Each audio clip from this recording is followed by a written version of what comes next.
The United States of America is renowned for its system of checks and balances, a complex yet reliable mechanism designed to prevent even the most ambitious politicians from seizing absolute power. For more than 2 centuries, this system has withstood wars, economic crises, and political upheavals, remaining the foundation of American democracy. However, there was a moment in U.S. history when this mechanism nearly failed. In 1876, a group of politicians, unwilling to give up power, tried to hold on to control of the country at any cost, and they almost succeeded.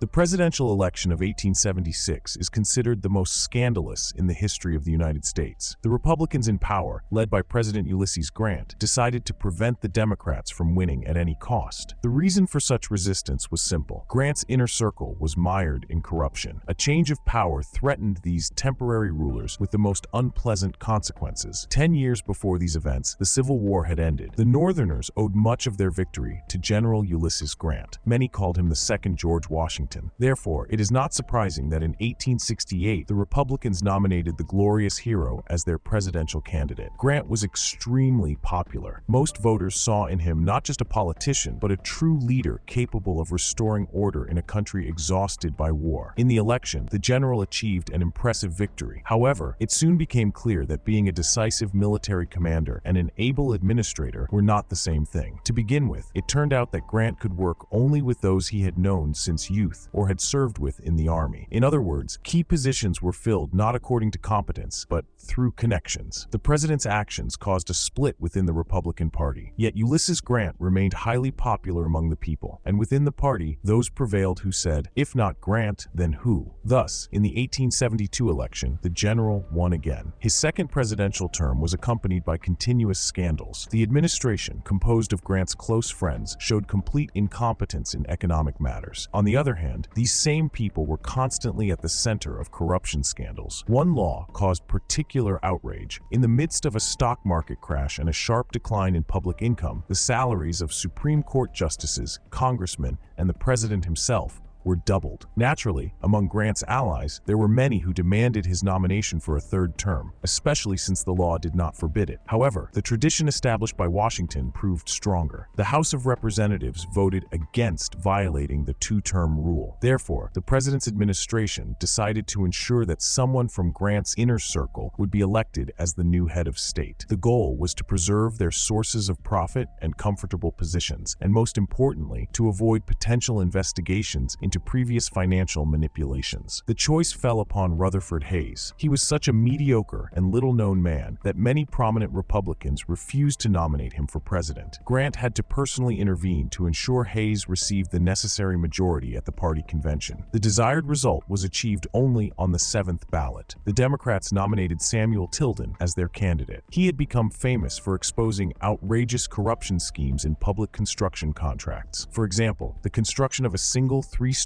building cost taxpayers $12 million, nearly twice as much as the purchase of Alaska. The budget had been inflated 100-fold. But most remarkably, Tilden exposed corruption among his own fellow Democrats, particularly the most unscrupulous of them, William Tweed. Tilden's main disadvantage as a presidential candidate was that the Democratic Party that nominated him was strongly associated with the interests of the southern states. For many northern voters, even the most honest representative of such a party was unacceptable. Therefore, everything was to be decided in a fair election held on November 7th. After electors cast their votes, the results were as follows: Tilden, 184, and Hayes, 165. Hayes even went so far as to congratulate his opponent through a newspaper on his victory. But Grant and his entourage refused to accept the capitulation of their weak-willed fellow Republican. They decided to remain in power at any cost. The only way to change the outcome of the electoral vote was to recount the ballots, especially since Grant's administration controlled the election commissions. The Republicans lacked only about 20 votes. It was decided to conduct the recount in 3 southern states: Florida, South Carolina, and Louisiana. Precisely in those states where, with a more proper count, Hayes could have won. To be completely certain, they also decided to verify the results in the distant state of Oregon. For reliability, troops were sent into the states with disputed vote counts. After all, the army was still commanded by the sitting president, Ulysses Grant. And yet, even such a convincing argument as soldiers ready to open fire on the dissenters did not prove decisive, at least for the Southerners. After all, not long ago, they had fought with weapons in hand for their right to an independent state. A compromise had to be found. The Southerners' conditions turned out to be surprisingly simple. They agreed to have the votes recounted in the desired direction in exchange for the return of the former slaveholding laws. Of course, the documents no longer mentioned skin color. It was simply stated that the poor and illiterate who constituted the colored minority would lose their voting rights, and such laws were indeed passed. The electoral commissions of the 3 southern states sent in new protocols in which the so-called errors of the electors had been corrected in favor of the proper candidate. As a result of all these manipulations with the ballots, unrest began even in the nation's capital, Washington. Troops had to be deployed there as well. 4 months passed since November, yet the country still did not know the name of its new president. The final decision was made in Congress. After an 18-hour session without interruption, Hayes was declared the winner by a margin of just 1 vote. The new president enjoyed neither authority nor respect, yet the tradition of the peaceful transfer of power still proved stronger than the administration's ambitions. Hayes firmly earned the nickname the Fraud, or Rutherford. His inauguration had to be held under military protection. 4 years later, neither he nor Grant had any intention of making another march to power. Thus, in 1876, the United States came dangerously close to abandoning its own democratic ideals. A small group of politicians, driven by greed and fear of accountability, nearly turned the presidential election into a coup d'etat conducted under the guise of legality. The use of the army to pressure states, the manipulation of ballots, and the behind-the-scenes deals between northern industrialists and southern elites, all of this bore the clear marks of an emerging dictatorship. And yet, despite everything, the system held. The institutions that had been built over the previous century, Congress, the courts, and the free press, did not allow the country to slide into authoritarianism. They were far from perfect and often failed, but they were strong enough to keep the republic from falling apart. That is perhaps the main lesson of 1876. Even when democracy falters and its mechanisms are twisted by those in power, the very existence of checks and balances can stop the slide into tyranny. The United States survived that test, not because its leaders were virtuous, but because its institutions, flawed as they were, still worked.